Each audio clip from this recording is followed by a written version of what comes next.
turashima Imana ko yongeye kuduha umwanya nk'uyu wo kuba imbere yayo dushaka mu maso hayo.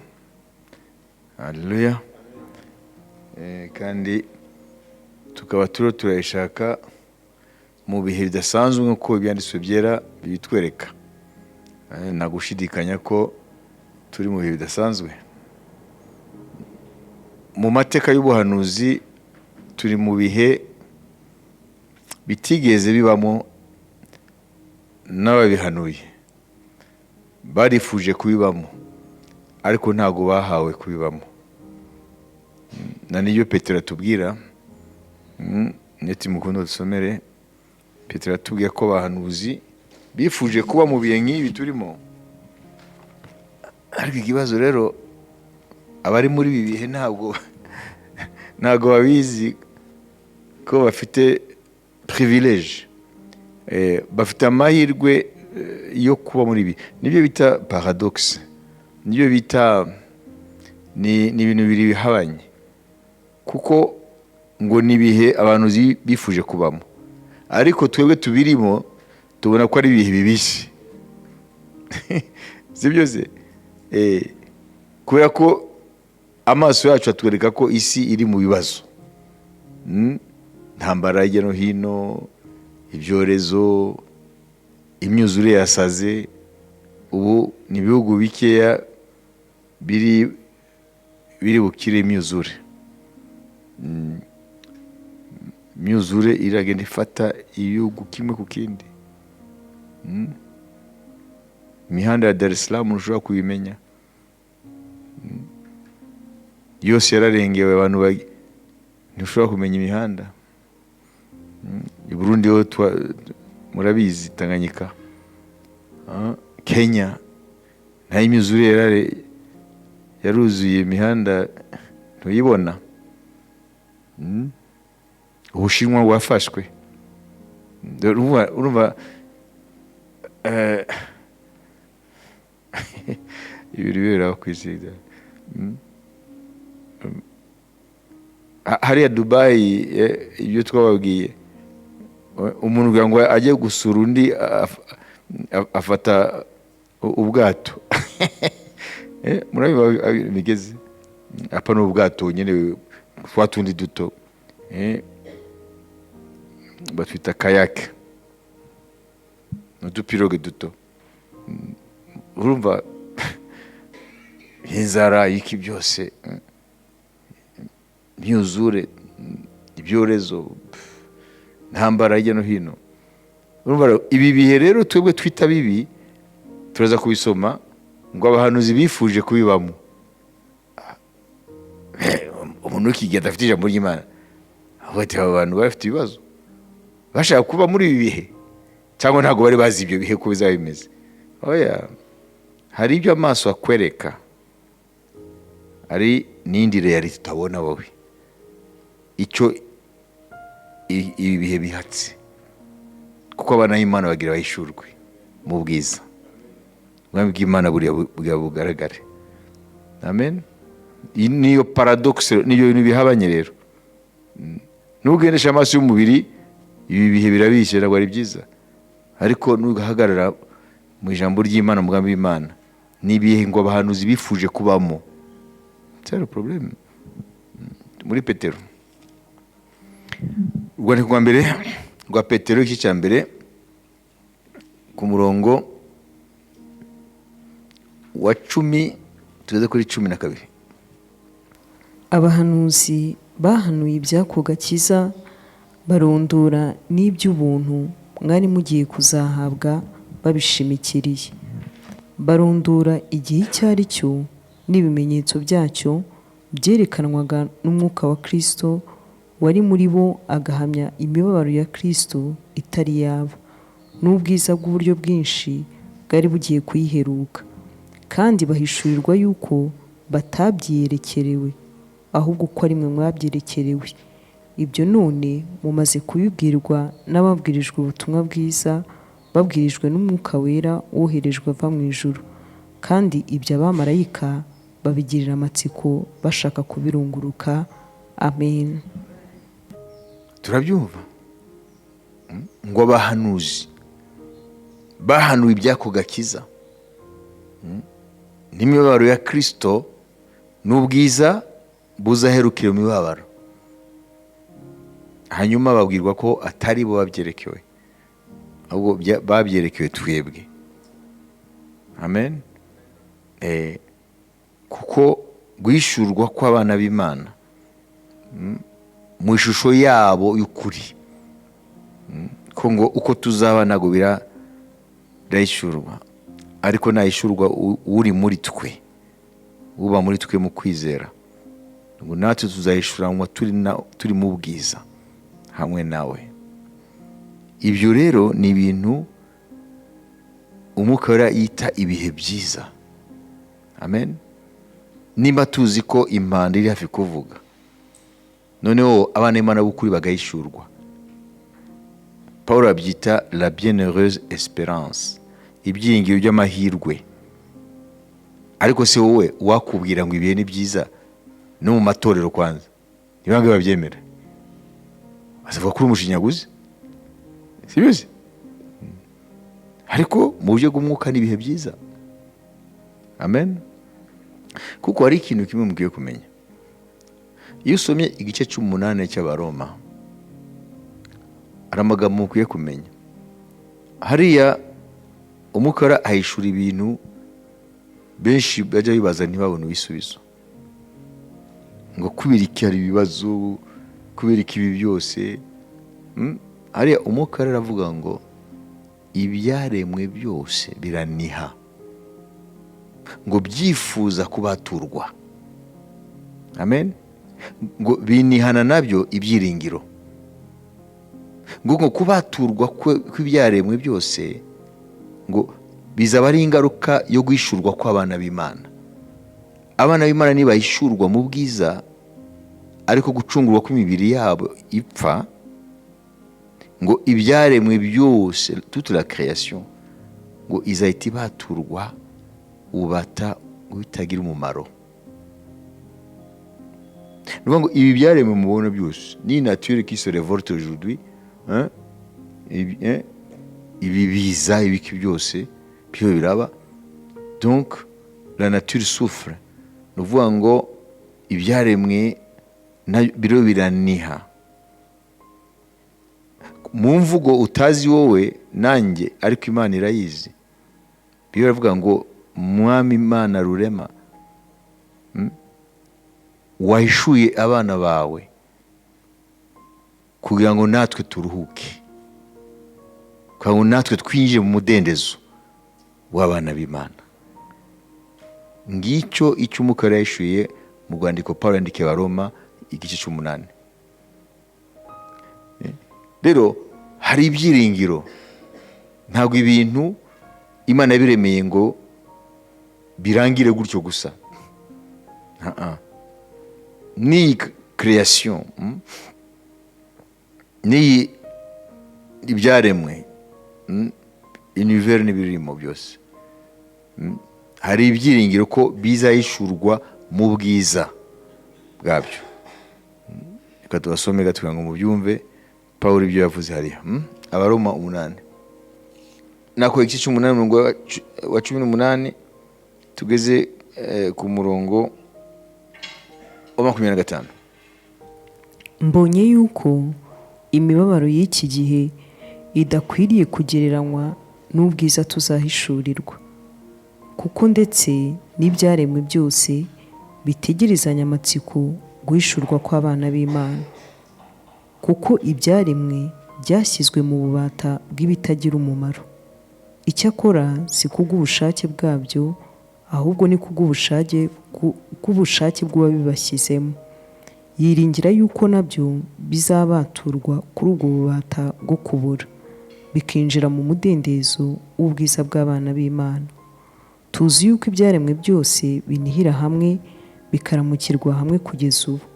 Ariko si ibyo bisa, ahubwo natwe abafite umuganura w'umwuka, natwe tunihira mu mitima yacu dutegereza guhindurwa abana b'Imana, ariko gucungurwa kw'imibiri yacu kuko twakijijwe dufite ibyiringiro.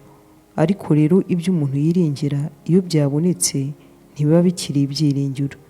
Ninde se wakwiringira kuzabona icyo amaze kubona?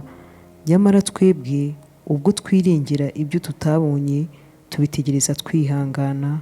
Amen. Ngibyo ibyo umaze kuvuga. Uvuga ngo ibyaremwe byose nabyo biraniha, ariko bikaniha bifite ibyiringiro ko bizabaturwa. Bizabaturwa igitugu cy'ibitagira umumaro. Niko bavuze mu Kinyarwanda. Donc la vanité. None se ibyaremwe byaba bifite ibyiringiro, hanyuma abantu ntibagire ibyiringiro? Ikibazo. Kuko batubwiye ko ibyaremwe nabyo, amen, bifite ibyiringiro. Ngo car la création a été soumise à la vanité. Tugende kuri 20 gusa 21. Kuko ibyaremwe byashyizwe mu bubata bw'ibitagira umumaro. Non de son gré, Icyakora si kubw'ubushake bwabyo, mais à cause de celui qui a soumise. ahubwo ni kubw'ubushake bw'uwabubishyizemo. Avec l'espérance. Yiringira yuko Avec l'espérance qu'elle aussi sera affranchie de la servitude de la corruption, nabyo bizabaturwa kuri ubwo bubata bwo kubora, pour avoir part à la liberté de la gloire des enfants de Dieu. bikinjira mu mudendezo w'ubwiza bw'abana b'Imana. Amen. Amen. Murumva? Nuvuga ngo mu byaremwe hariho kuniha, hariho ibyiringiro. Ngo natwe abafite umuganura w'Umwuka Wera, abafite umuganura w'Umwuka Wera, natwe tunihira mu mibiri yacu, iyi mibiri ibora, iyi mibiri ipfa, iyi mibiri ibabara, irwara, isonza, inyoterwa.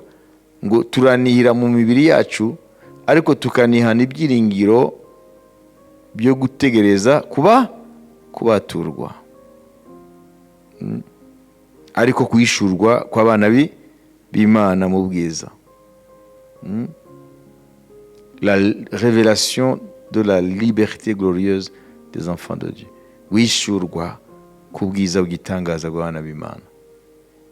Ngibyo rero bene data, niyo mpamvu abahanuzi bo muri Bibiliya bahanuye iby'agakiza kacu, ngo baje kwifuza kubibamo, ariko babwirwa yuko atari bo babyerekewe, ko ari twebwe Imana ashimye ko ibanyuzamo kugira ngo bahishura ibyacu. Si byiza se? Hari ibyiringiro. Nubona nature, ibyaremwe byivumbura nk'uku, imyuzure ikaba iratwara ibihugu, imijyi, ibyorezo, intambara, ibiki byose, uzi umenya ibyo ari byo rero.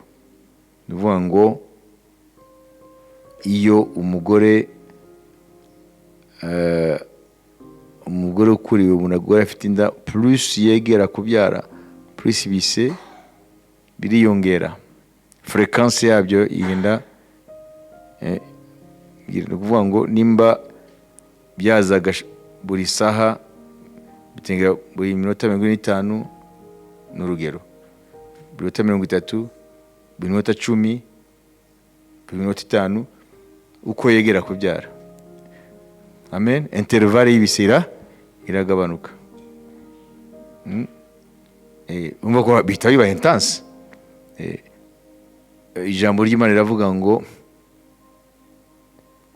twebwe cyo kimwe n'ibyaremwe, ngo tumeze nk'umugore ari kubise.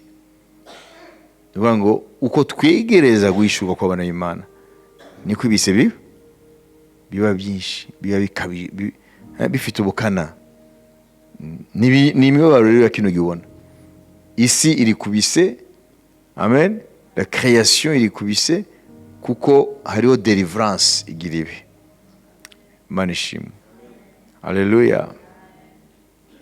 mu Cyongereza iyo umugore ari hafi kurekura umwana bavuga ngo she is about to deliver, bakoresha ijambo deliverance. Niumva iyo umugore ari hafi kubyara, elle est sur le point d'accoucher, she is about to deliver. Bibiliya rero igeranya rero ukuza kwa Yesu Kristo no guhishurwa kw'abana b'Imana kubw'iyi si nako kubwa creation, kubw'ibyaremwe. Bavuga ko isi izaba ikuriwe iri kubise. Rero nimufate imibabaro ya kino gihe igenda iba myinshi nk'ibise, kuko hari icyenda kuvuka, niko guhishurwa kw'abana b'Imana. Amen. Noneho n'ibyaremwe biro biraniha bigahita bibaturwa, ko twasoma mu Baroma. Rero icyo twavuze niki muri introduction, mbere ko tujya mu somo ry'uno munsi, twavuze ko ibi bihe Bibiliya ivuga ngo abantu zibifuje kubibamo. None tukavuga duti birahabanye, kuko mu buryo bw'umubiri ni ibihe bibi. Ku muntu atazi umugambi w'Imana yakwibaza impamvu abo bahanuzi bifuje kuba muri ibi bihe, naho bariho barabona mu buryo bw'umwuka ibyo birategurwa, ariko guhishurwa kw'abana b'Imana. Rero twebwe rero nimba dufite umuganuro w'Umwuka Wera, nidutekereze nk'abandi b'inyama n'amaraso, ahubwo nidutekereze nk'abari bahanuzi, dutekereze ibi bihe mu buryo bw'umwuka. Amen. Donc l'accouchement est proche, ikivuka cyenda kuvuka. Niyo mpamvu ibise bihari. Izi ntambara ni ibise, imyuzure ni ibise, imibabaro ni ibise, nako le virus là, ibyorezo ni ibise, inzangano ziri mu bantu, ubugome, byose ni ibise. Kugira ngo mbone umugore ukubise bimufata yenda kubyara agahita aseka, mwese mumubona muzamumbwire tumuhe interview. Biba bikomeye abari ku rugamba, sibyeze. Bibiliya rero ntabwo rero yavuga ibintu, iyo ni metaphore, ni bikige kigeranye. Isi izaba iri kubise nk'uko umugore ari kubise, kuko ijambo ry'Imana rivuga ibintu usanzwe ubizi. Ibise umugore ari kubise ameze gute, ugahita ubimenya. Kumbe isi nayo uko Yesu yegeza kuza izari mu mibabaro. Amen. Ninde se yahakana ko isi itari mu mibabaro?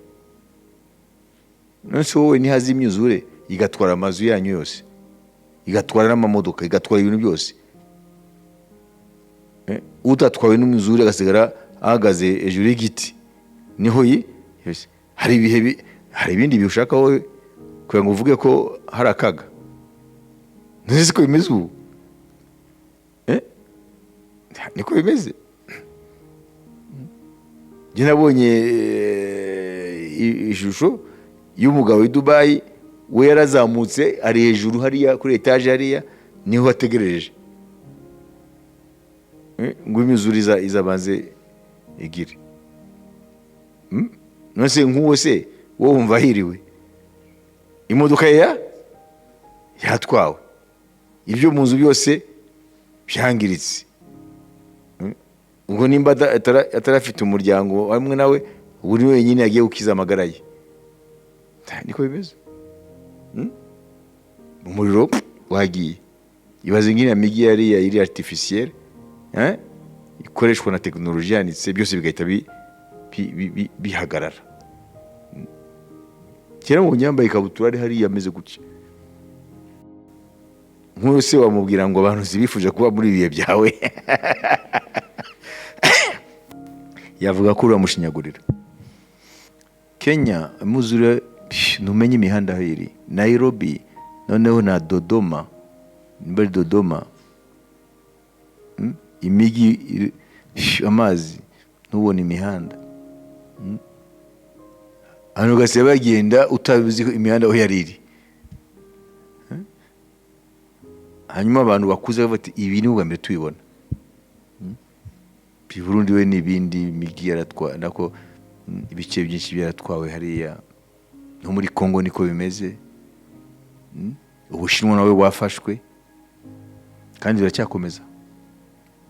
Bazatanga igisobanuro ko ari dérèglement climatique, bavuga ko ari indagurika ry'ikirere, ariko mwe mumenye ibyo ari byo, mubwe muzabyite ibise. Igihe abanyamakuru bavuga ngo ni indagurika ry'ikirere, uvuga ati ni ibise, kuko biziye rimwe byose muri domene zose. Ni ibise rero. Rero ni byiza rero kuba dufite umwanya wo gusenga Imana. Ni ibintu byo gukomeraho, kubera yuko ni byo Satani atifuza ko dukomeza kugira, kuko azana utubazo dutuma abantu baba busy. Ariko mu gihe tugifitiye umwanya tukiye kuwukomeraho. Amen. Nicyo kintu Yesu yavuze tukwiye gukora. Hagati y'ibyo bise tukwiye kuba mu mwuka wo gushaka Imana, kuko niho imbaraga zacu zo kunesha byose zituruka. Amen. Imana ifashe n'abandi batagira uyu mwanya kugira ngo nabo ibyo aho bari nabo barwanye intambara, basenge aho bari, fata umwanya wo gutekereza ku ijambo ry'Imana, ku byenda kubaho, ku bimenyetso barabihawe bitabeshya. Hanyuma umwisi arwanye intambara yuko aho amaso mu mutima we, aho ari hose abe maso mu mutima we, arwane intambara yo kwizera kugira ngo umwami azasange ahagaze mu byiringiro. Amen. Reka dusenge hanyuma twinjire rero mu mutwe w'isomo ry'uno munsi. Mwami, turagushima uyu mwanya duhaye kugira ngo tukomeze gushaka mu maso hawe tunigishwa n'ijambo ryawe. Umugisha baje n'abaza kuza, umugisha n'abandi ku mpamvu zitandukanye badashobora kuboneka hano, ariko mu buryo bw'umwuka tukaba turi kumwe, uba umugisha aho bari. Kangura abasinziriye mu nzu yawe, uhagurutse abaguye mu nzu yawe, uzura abapfuye mu mwuka bigeze kuba bazima mu mwuka, mu izina rya Yesu, kugira ngo itorero ryawe mwami uzasange riri maso, ryiteguye n'amatabaza acyaka n'amavuta arimo, mu izina rya Yesu Kristo. Imigambi ya Satani muri iki gihe ku buzima bwacu bw'itorero, ku buzima bw'amahanga yose, ku buzima bw'ibiriho, mu izina rya Yesu Kristo, imigambi ya Satani yose itsindwe mu izina rya Yesu Kristo, ndetse n'imigambi ya Satani muri kiriya gice cy'iburasirazuba hagati ariho na Isirayeli iherereye, iyo migambi y'umwanzi itsindwe, ahubwo ijambo ryawe mwami wavuze aba ariryo risozwa. Iyo biraba uno munsi, haba muri Isirayeli, haba muri bya bihugu byo muri bice bya Moyen-Orient, Middle East, hariya burasirazuba hagati, Iran, za Arabia Saudite, iyo biraba muri za Turkiya, muri za Syria, muri za Yordania, biriya bihugu byose, Yemen, ibihugu byose, Iraq, biriya bihugu mwami bivugwa muri Bibiliya, reka ijambo ryawe risozwe kuri ibyo. Nibyo wavuze ku Burusiya ariyo Magog n'umuyobozi wayo Gog, usoze ijambo wavuze mwami. Turasenge nibyo biraba mu burengerazuba bw'isi, mu Burayi, muri Amerika, za Canada, kugira ngo ijambo ryawe mwami risozwe. Ibyo biraba muri za Japon, Ubushinwa, za Kore, biriya bihugu byose by'uburasirazuba bwa kure, mu izina rya Yesu ijambo ryawe mwami Imana risozwe. Turasenze ngo ijambo ryawe risozwe mu bihugu by'amajyepfo ariho tuherereye twebwe ikusi, kugira ngo ijambo ryawe risoze mwami. Turagushima yuko planete yose ururakora imirimo hakurya y'ibibi tubona, intambara, imyuzure, inzara n'ibiki byose n'ibyorezo. Turazi ko urasoza ijambo ryawe, turazi ko urasoza umugambi wawe, mu izina rya Kristo Yesu bibe nk'uko Mana ubishaka. Amen. Amen. Haleluya. Uko niko benterseda, uko niko binginga. Imana ishimwe. Kandi ntabwo urinda kwibaza ngo ese ndiyo ndasenga, ndiyo ndinginga mu bushake bw'Imana. Turinginze mu bushake bw'Imana kuko bihamanya ijambo ry'Imana. Iyo niyo condition. Igihe cyose usenga bihamanya n'ijambo ry'Imana, ntushidikanye, urasengana n'Umwuka Wera, Imana irakumva. Imana ishimwe. Reka rero tubabwire rero umutwe w'isomo ry'uno munsi, hanyuma tujye twafashe umwanya uhagije wo gusobanura uko Bibiliya isobanura ukwizera. Murabyibuka definition yo kwizera twarayitinzeho. Abayobora 11 murabyibuka icyo ari cyo ukwizera. Bibiliya yatubwiye icyo ari cyo kwizera, ariko umunsi turareba rero ni gute gukora kwizera. Gukora gute? Kumenya icyo ari cyo kwizera ntabwo bihagije, ukwiye kumenya noneho ukwizera gukora gute, kuko abantu benshi barishuka. Nibyo twita mu Gifaransa les principes de la foi. Wabibise uko amahame agendesha kwizera. Nimba principe twayita amahame, ubwo n'amahame agendesha kwizera, kuko ibintu byose byubatse kuri principe. Tuza kureba na principe ubwabyo ni kuvuga iki? Les principes de la foi, amahame yo kwizera. Principles of faith. Principles of faith. Les principes de la foi. Amahame yo kwizera. Ese kwizera kumvira ayaye mahame? Ese nagira gute ngo ukwizera kunkoreremo? Nagira gute kugira ngo ngire kwa kwizera Bibiliya ivuga mu Baheburayo 11 murongo wa mbere, ariko dusome uzuye ku murongo wa 3. Baheburayo 11 umurongo wa mbere twize ku 3. Murumva impamvu y'iri somo? Twarasobanuye kenshi icyo ari cyo kwizera, ariko ntidukwiye kubirekeraho. Turashaka kubona ukwizera gukora muri wowe, si byose? Ukwizera Bibiliya ivuga gukora gute kugira ngo nkubone gukora mu buzima bwanjye? Imana ishimwe. Reka twumve hariya. Kwizera ni ukumenya rwose ibyiringirwa, udashidikanya ko bitazaba, kandi niko kuduhamiriza ibyo tutareba ko ari iby'ukuri. Icyatumye abakera bahamwa neza ni uko bari bagufite. Kwizera niko kutumenyesha yuko isi yaremwe n'ijambo ry'Imana, nicyo cyatumye ibiboneka bitaremwa mu bigaragara. Amen. Kwizera ni ukumenya rwose ibyiringirwa, udashidikanya ko bitazaba, kandi niko kuduhamiriza ibyo tutareba ko ari iby'ukuri. Ibyatumye abakera bahamwa neza ni uko bari bagufite. Kwizera niko kutumenyesha yuko isi yaremwe n'ijambo ry'Imana, nicyo cyatumye ibiboneka bitaremwa mu bigaragara. Amen. Murumva rero ko hano dufite ijambo ry'Imana ubwaryo rirasobanura icyo ari cyo kwizera. Ntidukwiye kujya gushaka definition ahandi, ntidukwiye kujya gushaka ibisobanuro byo kwizera ahandi. Bibiliya yarabitanze, kuko Imana ikomeye kuri iryo jambo, kuko niryo ry'ingenzi mu mibanire yayo n'abantu.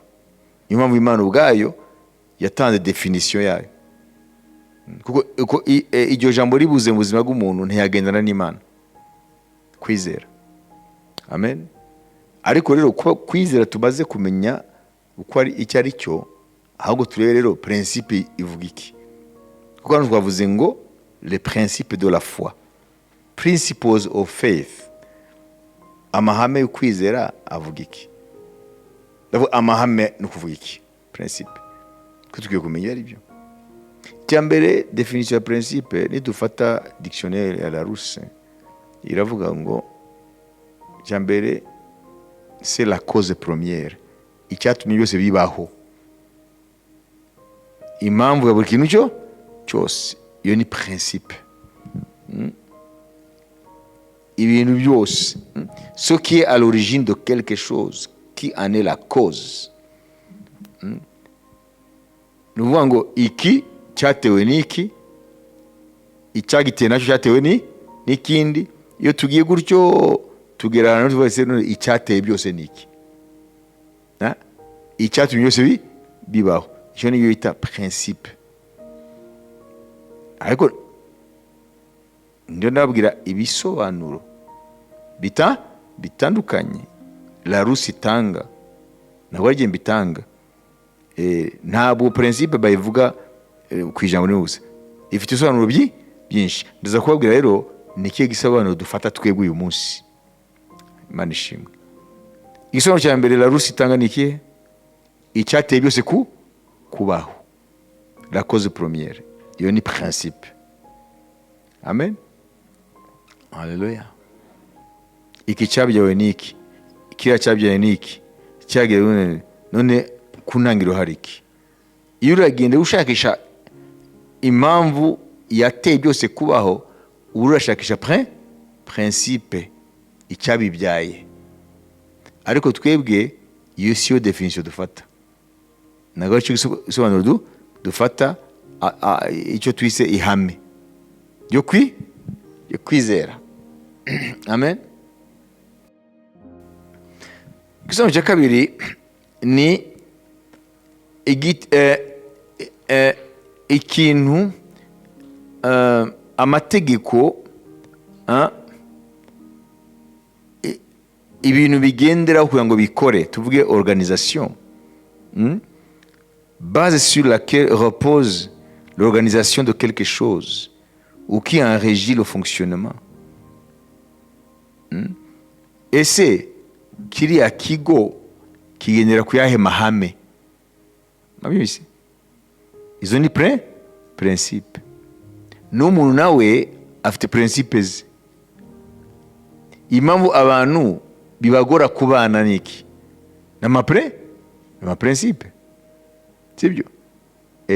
Kubana ni ibintu bitoroshe, kubana kw'abantu, kubera kuko abantu mu bisanzwe umwe wese akwigira principe ze, ibintu biyobora ubuzima bwe. Ari umuntu avuga ati ngiye mfite principe yuko iyo mbyutse icya mbere ndasenga. Uwo mubana ati ngiye iyo mbyutse icya mbere ni ukujya gushaka icyo kurya mu gitondo ngo ntorakuka. Uwundi ati ngiye iyo mbyutse icya mbere nkora ka siporo, nka stretchinga byose. Umuntu wese afite za principe. None nimba mubana rero kugira ngo ntibigongane, mukwiye kureba rero izo principe zose mukazishyira ku meza mukaziganiraho, nawe ubundi umwe azaba frustré, umwe azakoresha igitugu, uriya wundi rero abyemera ariko bitava mu mutima. Cohabiter c'est un art. Kubana ntabwo byikora. Mwabibizi? Izo principe wazumvise, yaba umuntu yaba ibikigo, ibintu byose bifite amahame abigenga. Ayo mahame rero nitwa principe. Icyo nacyo ntabwo aricyo turi bufate. Mumise il avuga ngo principe ni élément constitutif de quelque chose, le principe actif de ce produit. Ngo principe cyangwa ihame ngo ni kigendesha ikintu, ni gituma ikintu gikora. Mwabibise? Igituma ikintu gikora. Siko tubavuze? le principe actif d'un produit. Nubona umuti, iyi miti tugura kuri farumasi, imiti kugira ngo ikore harimo icyo bita principe actif, igituma ikora. Nimba ari imiti sous forme ya siro yo kunywa, sibyo? Ntabwo ari gusa ikintu ubona cyo kunywa. Nimba ari ibinini, ntabwo ari ibiri ubona gusa. Nimba ari urushinge bari gutera ya produit, ndavuga muri uwo muti hariho principe actif, ariko ikintu gituma umuti uko, sibyo? Iyo ni definition y'iki ya principe. Hanyuma rero bya bintu twavuze mbere ngo ensemble de règles morales régissant la manière d'agir de quelqu'un, d'un groupe qui respecte de manière scrupuleuse un homme à principe. Turafata rero principe, turaza kuvanga ibintu bibiri muri ya definition. Turafata ibintu bigenga umuntu cyangwa ubuzima bw'abantu bari hamwe. Iri ni toro beteri rifite principe, naho ubundi byabakavuyo. Wabibise? Tuvuge hari abantu mu mago yabo ntago bije na gushira amaguru ku meza bariraho. Nimujya mubona? Noneho wakaza hano, wabibise? Hanyuma ntamenye ko hano ntabwo ari iwe, ni mu nzu y'Imana. Noneho mugiye turi hano agahita afata iyindi ntebe agashira hariya, agashiraho amaguru. Wabibise? Kuko nta meza hari hariya ngo yafate yashiraho amaguru, agafata iyindi ntebe agashiraho amaguru. Kuko we principe ye nuko iwe ashira amaguru ku meza. Mwabyumvise? Bivuga se ni mubizi? Ibyo ni wawe, nimba bitaje nawo muri kumwe ni wawe. Ariko hano ntago ukora ibyo ukora iwawe. Wabibise? Kuko hano turi abantu benshi, buri munsi afite principe ze. Iyo tugeze mu nzu y'Imana, izacu principe tujya ku ruhande, tugata principe z'umwami. Ku neza ya bose ibi ubyigome. Wabibise? Ku neza ya bose biriya bintu kuye kubyigoma, utegereze ubikorera iwawe. Iyo ni principe ziranga inzu y'Imana yitwa Beteli. Nuvuga ngo principe ntago zigira umuntu gusa mu buzima, zigira n'ikigo na societe. Kuko twavuze ngo ni règle de conduite morale etc. Ni ibintu ngenerwaho bigenga abantu n'ibintu. Iyo rero turayifata rero tuhite tuyivanga n'iki na ya principe ikorera mu miti. Nuvuga ngo ni igituma imiti ikora, principe actif. Tubivanze byari iki rero? Bibyara iyi definition rero. Nuvuga ngo principe de la foi, principles of faith, hariya amahame agenga ukwizera, amen, ni amategeko, amen, agenga ubuzima bwacu, haleluya, kugira ngo ibyo twifuza ku Mana cyangwa iby'Imana yifuza gukora muri twebwe bigerweho. Nimba ibintu byose bifite principe bigenga, amategeko yigenga, amabwiriza bigenga, amahame bigenga, n'ukwizera gufite amategeko yako. Kwizera nako gufite amategeko akugenga. Imana ishimwe. Mwabize? La foi a ses principes.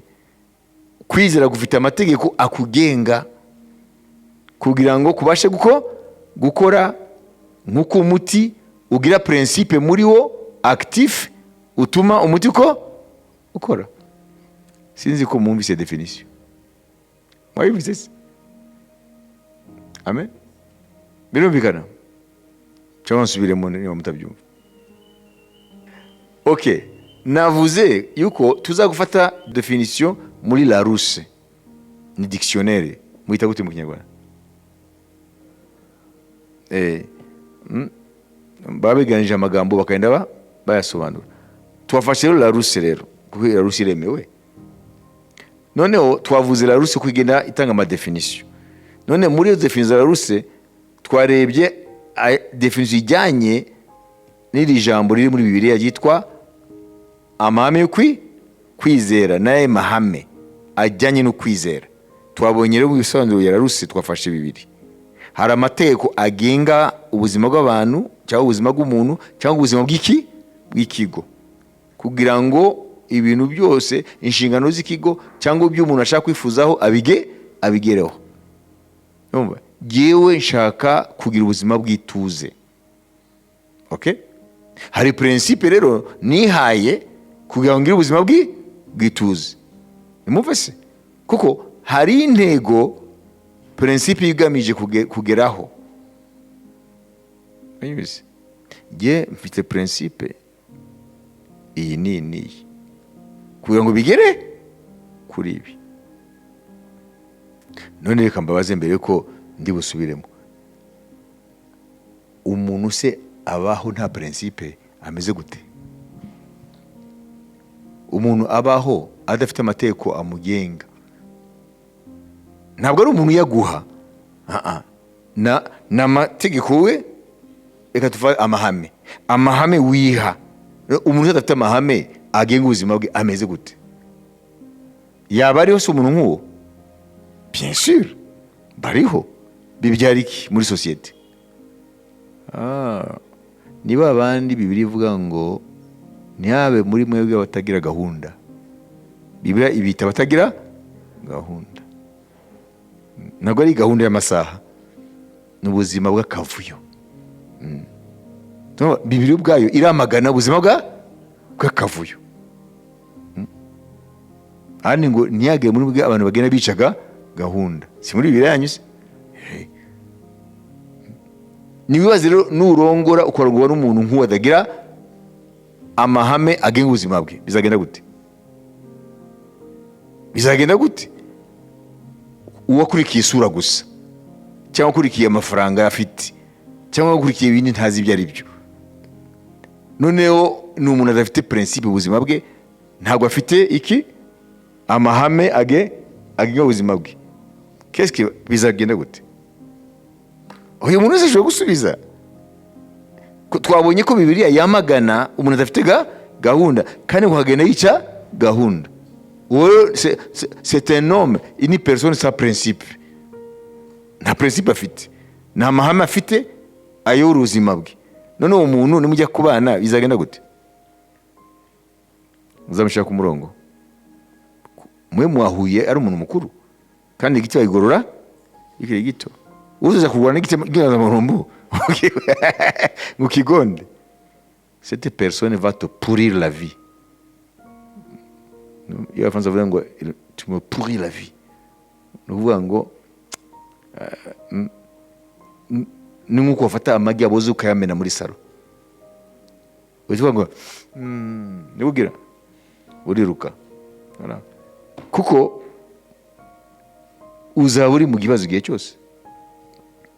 Ni désordre, bordel intégral, désordre. Nimba Bibiliya ivuga ngo ntihakabe muri mwebwe abantu bagenda bica gahunda, batagira gahunda, kuko Imana ngo ni Imana ya ordre, si Imana y'umuvurungano. Niyo mpamvu rero Imana yashatse ko umuntu wese nkuko yo igira ordre, nkuko igira principe. Amen. Murumva ko ni ijambo ryaho ikomeye yitwa kwizera yarihaye principe. N'umuntu yaremye, Imana yavuze ngo tu es un être moral, umuntu ufite ibitekerezo, amen, bikuranga nk'umuntu, ukwiye kugira amahame akugenga. Ntabwo ari umuntu yo gushiraho, niwe ukwiye kugushiraho kugira ngo habe harmony, ube mumeze neza, sibyo? Ukiyogira ibintu bikugenga. Kandi niyazagira umuntu azitwaza ngo we ngo n'umuntu ngo adafite ibubata ibumabase, ngo we ngo n'umuntu ngo afite umudendezo, akavugira ibyo yishakiye, aho yishakiye akavuga ibyo yishakiye, il est malade. muge muti yararwaye. Ntabwo wemewe kuvuga ibyo wishakiye aho wishakiye no mu bantu abari bo bose. Buri kintu kikwiye gukorwa mu gihe cyacu. Amen. Mwabibise. Nawe ubundi sosiyete izaba mu kavuyo. Reka mbasomere nk'ibintu bitanu wenda bitwa les principes qui devraient régir la société. Donc amahame mu bisanzwe akwiye kuyobora société. On verra ça. Les principes de la vie. Nama principe make y'ubuzima. Pour qu'il y ait l'harmonie dans la société. Kugira ngo abantu babane mu mahoro. Badakucurana batinubirana, uyatinubira uriya. Mugurikire kuko muba muri société. Wowe ushaka kuzaje uva ahantu bavuga ati arakabona agiye. Nibyo ushaka se? Nuvuge ngo yewe nakazi kabo. Nuzabe impamvu abantu binuba. Iyo ugiye ngo takabariye. Aravuga ntarangize. Umviriza, l'harmonie sociale. Nuvuga ngo kugira ngo habe kubana muri société neza. 1. Être capable de vivre avec les gens de notre entourage en comprenant que nous sommes tous différents et que chacun a quelque chose à apporter. Ukwiye kumenya ko buri muntu wese afite ikintu yamara, ikintu positif. Ntabwo umuntu afite agira bya negative gusa. Hari ikintu Imana yamuhaye cyiza nakwiye kuzana. Amen. Mu jambo rimwe ukwiye kurespecta abandi. Amen. Alléluia. Être capable de travailler avec des gens sans les juger. Ukwiye gukorana n'abandi utabacira urubanza. Mu jambo rimwe il faut les supporter.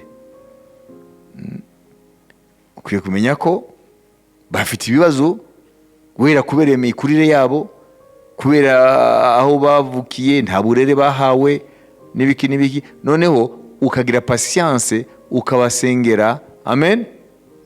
Noneho ukanabereka mu mibereho yawe kugira ngo bakwigireho. Wabibise kuko bahita bavuga bwa bundi ukuri ko bikwiye kugenda. Murabona? Ora nk'ubu ugiye par exemple nima mu rugo batiza kwigisha hanyuma ukagenda wenda mu bihugu biriya gitwa ko ngo bifite la manière yo kwicara ku meza yo gufungura n'ibiki byose, wowe ibyo nta byugeze ugira. Noneho barakwigisha le couteau, icyuma cyo ku meza kijya iburyo hanyuma fushiti kajya ibumoso. Nozi utabyize uzabimenya gute? Ibyo si byose n'urugero mbahaye. Bakwiye kukwigisha bati ku meza kuto iba iburyo hanyuma fushiti kaba ibumoso. N'urugero mbaha. Nimba iyo sosiyete ku imeza ukwiye kubyiga kuko wenda iwanyu nta nifushiti mwagiraga, mwebwe mwarakarabaga gusa mukarya. None se nimba hatabaye abantu babikwereka hanyuma ukagenda muri sosiyete uvuge ugiye kwiga, ugiye hehe, bizaba ari ikibazo. Kesa abo bantu namba ari abantu bamaze comprendre ibintu ndavuga hano, bagukomprena ahubwo mu buryo bw'ubugwa neza bakakwigisha. Ariko nawe ukwiye kuba umuntu yemera kwigishwa. Ntubyare ubunajuwa bwawe muri ibyo bintu ngo iwacu niko bimeze, ngo twebwe ibintu ntabyo tukoresha. None se bazamera kujya kukaraba kuri robine ngo ujye kurya barisha amafurujete n'ibiki byose. N'urugero mbahaye. Amen. Nuvuga ngo la manière de vivre, uburyo kubaho birigishwa.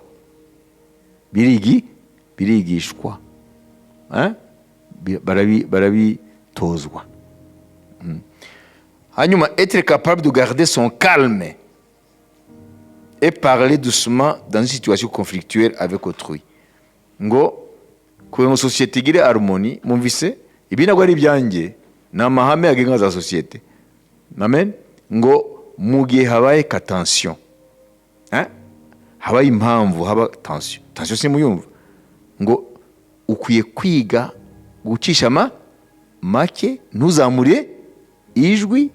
Amen. Bayumvise, kugira ngo ibintu bigende biganishe ku mahoro. Kuko uriya nazamura nawe ukazamura, bibyara iki noneho? Hoya murarwana. Voilà. Aro n'ibindi akababwiye, ariko reka mfate ibyo gusa. Kwari kubabwira iki? Hano ntabwo mvuze amahame yose agenga sosiyete y'abantu, ndio ndavuga bimwe gusa bituma ubona yuko nta buzima butagira amahame. Mayibise. Nk'ubu deja umaze kubyumva, ntihaba impamvu haba tension hagati yawe n'undi cyangwa n'abandi, ntukazamure ijwi, kandi ukwiye kuba calme. Ukwiye gusaba umwuka akagwa calme, ukwiye kuba calme, kuko nuzamuka nuri akazamuka, sibyo? Za kamere zikabafata, Satani ntabwo ari kure, ahita bate muhurushi. Bigagira ibibazo. Polisi akaba ariyo iza ku intervene, ibibazo bikomeye. Ibi birumvikana.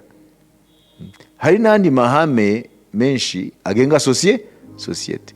Rero nta muntu n'umwe akwiye kubaho adafite amahame ayobora ubuzima bwe, les principes personnels kwiye kuzifite.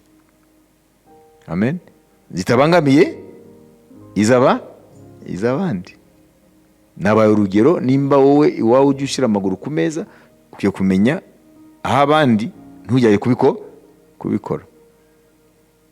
Ariko rero birababaje kuko hari abantu njye narabonye nk'abo bazungu bajya baza hano, ugasanga nk'ariya mu maresitora buboni cyangwa we bajya, ugasanga ashize amaguru ku meza. Uhita ubona rero ni za generation ibyigenge. Ntabwo ari kuvuga ngo mukiye kwigana biriya, kuko ye ndazi abazungu ba kera bari bafite amahame. None haza rero generation kuva muri 68, sinababwiye hano, la generation hippie kuva muri 1968 muri Occident, iburengerazuba, ibintu byaraparanganye. Ibintu bibujijwe nibyo bakoraga kugira ngo baranverse l'ordre rihari. Murabyumva? Byatangiye iyo tariki mwifate, byatangiye muri 1968, noneho babikwiza ku isi yose. Les figures d'autorité, ikintu kigaragaza l'autorité bakirwanye gusa. Abana ntibumvira ababyeyi, abana ba adolescent bakava mu rugo bakagenda kwibana. Aho niho hatangiye rero icyo bita ya la dégénérescence morale ya Occident. Aho niho hatangiye rero kugwa mu byekeye indangagaciro z'ibihugu by'iburengerazuba. Aho ntabwo byari gishoboka kwedika abana ko birifo. Aho niho havutse ibitaro mouvement hippie, aba hippie. Ibyo rero ntabwo byarangiye, byarakomeje. Abo bicyo gihe babyaye abana baburiwe icyo babareresha, ndavuga en terme y'indangagaciro, babura gutransmeta indangagaciro. Voilà, ni sosiyete y'ikigerero, imogi ibiki. Ndio ndavuga muri Occident, ariko urumva rero ndio ndavuga iburengerazuba, ariko nabyo birimpacta n'ibindi bihugu. Amen. Tukibaza ngo nibyo byo ekada, siko byari biri. Avant 68 hari indangagaciro. Abana bubaga ababyeyi mu Burayi, Amerika. Amen. Haleluya. Figure d'autorité yose yarubahabwa n'ibindi byagiye bitakara, none bikabyara rero sosiyete uyu munsi ifite ibibazo. Prinsipe zose nziza zikwiye kuyobora abantu na sosiyete, iyo zitakaye bibyara ikibazo. Haba desordre, haba harmoni iratakara mu bantu. Wabyumvise? Byatangiye ryari? Bitangira mu Burayi, bifata ku isi. Nizo ngaruka z'uno munsi rero. Nizo ngaruka z'amapantaro yacitse, niyo bashaka. Wabyumvise? Ibintu byose bituma murompa na ordre yari hari. Byose bahise babikora. Kutajya kuwa coiffeur, ndavuga bari bazungu. Kureka imisatsi ikaba gutyo, byose niho byatangiye. None turabona ingaruka zabyo, kuko ya generation yataye n'agaciro muri 38 bafite ubu barabyaye, bafite n'abuzukuru wenda babuze icyo babahanga indangagaciro. Uyu munsi rero ariko ikibazo ufite, wabibise niho watangiye icyo bita le mouvement nihiliste, nubwo batakomprenya philosophiquement nihilisme icyo ari cyo. Bariya banuze ba Nietzsche, icyo bavugaga bavuga ngo ni nihilisme. Ibintu byose les valeurs transcendantales, kwizera Imana, sibyo, indangagaciro byose barabijugunya hasi. Wanyibise ngo ni nihilisme, ngo nta mpamvu yo kwizera ibyo utabona, ibiki n'ibiki. Rero nuko ni mouvement rero ikomeye cyane, sinshobora kwitindaho, ariko mubimenye gusa yuko indangagaciro zigenga umuntu na sosiyete zitakaye bibyara ikintu kibi. Nawe rero ukwiye kuba ufite principe zigenga ubuzima bwawe, ukwiye kuba ufite amahame agenga ubuzima bwawe. Nta muntu azayaguha, niwe ukwiye kuyiha. Imana ishimwe. Kugira ngo mbane n'abandi amahoro, nkwiye ubuzima bwanjye bukiye kuba bufite iyi principe, bukiye kuba bufite iri hame, kugira ngo singe kuba ikibazo ku bandi. Ubuzima bwanjye bukiye kuba bufite iri hame. Umwe wese ari responsable wo gushyira amahame ku buzima bwe. Imana ishimwe. Amen. Ega byose ni ijambo ry'Imana. Nk'icyo udashaka ko undi agukorera, nawe ntukayimukorere. Si byose nk'ibyo wayidegajamo, wavanamo amahame agenga ubuzima bwawe. Amen. Icyo udashaka ko abandi bagukorera, nawe ntukakibakorere. Ibyo se ntabwo wavanamo ihame. Ese bus ije par exemple, bus, none mukiruka muntu wese umuryango n'umwe, mwezwa nk'umwanya hariya, abandi bakanyura amadirisha n'ibyo byose. Nkawe iyo ufite principe uvana kuri iryo jambo rya Kristo, sibyo, wagira iki? Nawe urajya kunyura amadirisha, urajya kurwana uriya ngo umusunike winjire imbere. Navuga ati ese yewe nakwifuza ko umuntu ankubita inkokora kugira ngo yire, ntabwo nabyemera. Genda muri se yinjire. C'est ça. Umuntu wese niyubaka iryo hame, muzareba nta mibyigano ibaho. Wowe uzamureka nawe akureke, none biti bihura hagati, umwe avuga okay, genda, kandi akabikora umutima unezerewe. Urumva iyo mbabwira, none se amadivorce menshi mwaza ko ava kuri he? Ava he? Ava kuri ibyo. Ntabwo bubatse za principe. Bagera kubana rero bikagongana, bikabura gica, none uba arep bakivumbura mwese. Kubana baza ko ari umujezo. Dore itorero ry'Imana, reka ngarukiraho. Dore itorero ry'Imana, sibyo? Umwe wese nta muntu aba mu itorero, umwe wese afite iwe mu rugo. Tubana amasaha make mu nzu y'Imana, amasaha menshi umuntu wese aba ari mu buzima bwe no mu rugo rwe. Ariko umuntu abyoroshye kubana mu itorero? Nose mbwira rero kubana n'umuntu ubuzima bwo bwose si ikibazo ra?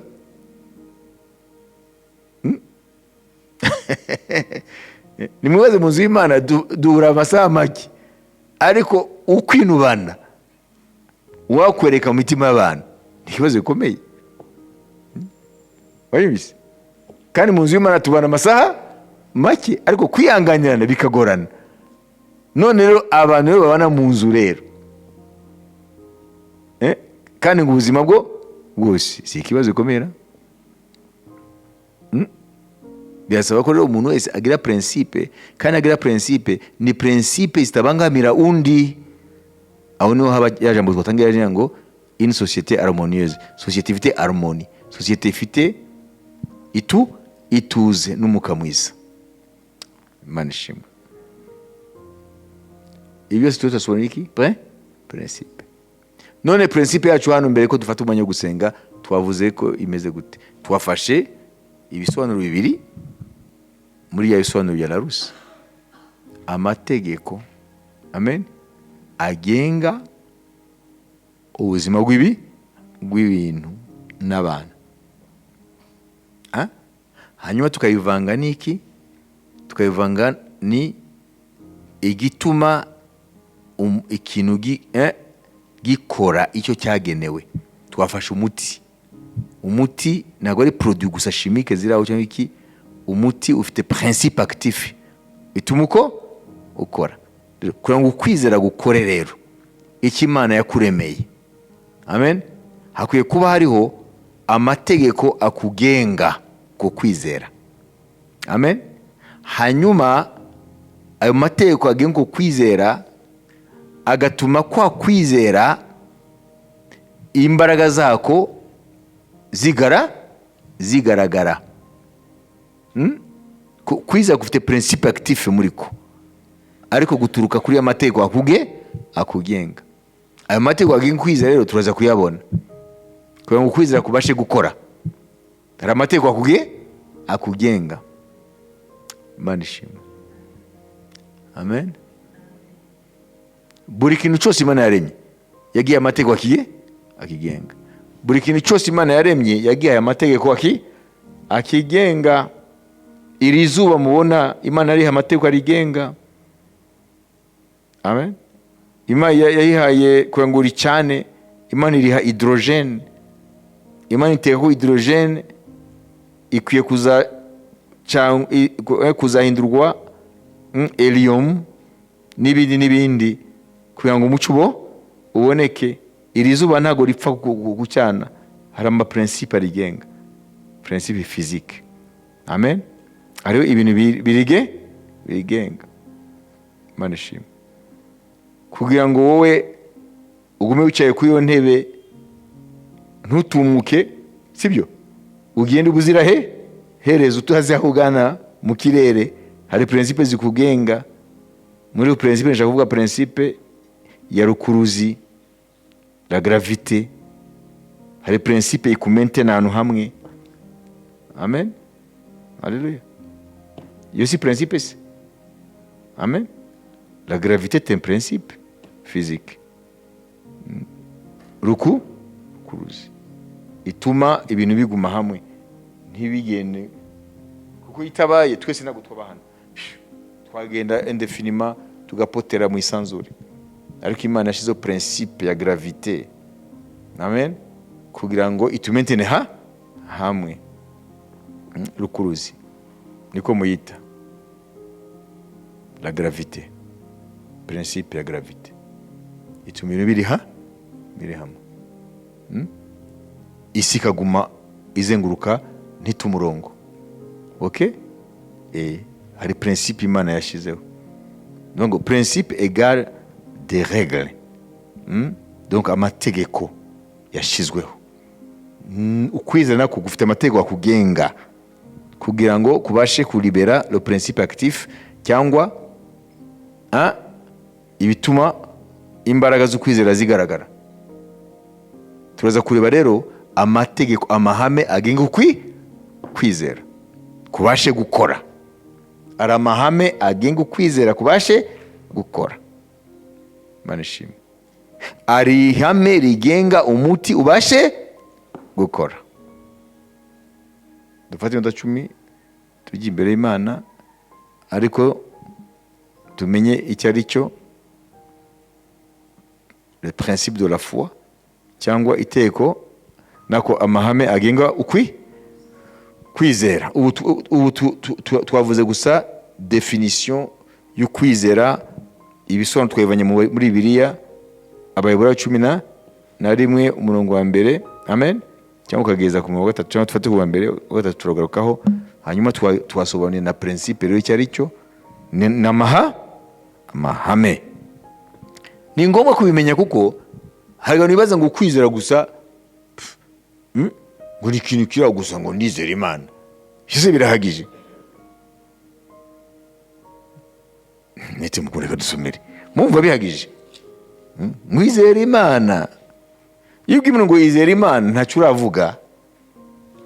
Ayobise urura muhanugura ku maso gusa, ntacyo uravuga. Yakobo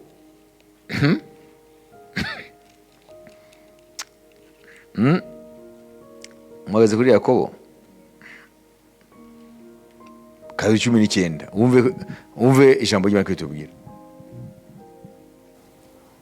Wizera yuko Imana ari imwe rukumbi, ibyo ni byiza, ariko abadayimoni nabo barabyizera bagahinda imishyitsi.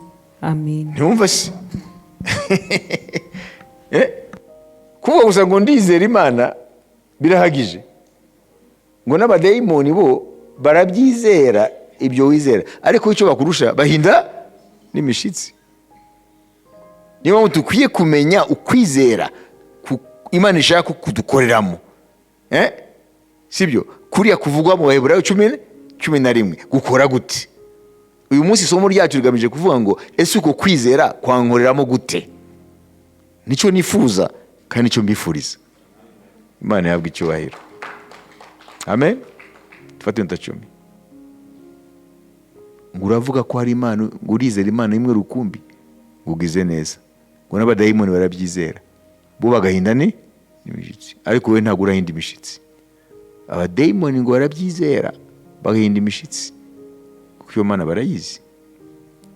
Amen. Twe turayivuga gusa turayumva, bo barayizi, niyo mpamvu bahinda imishitsi.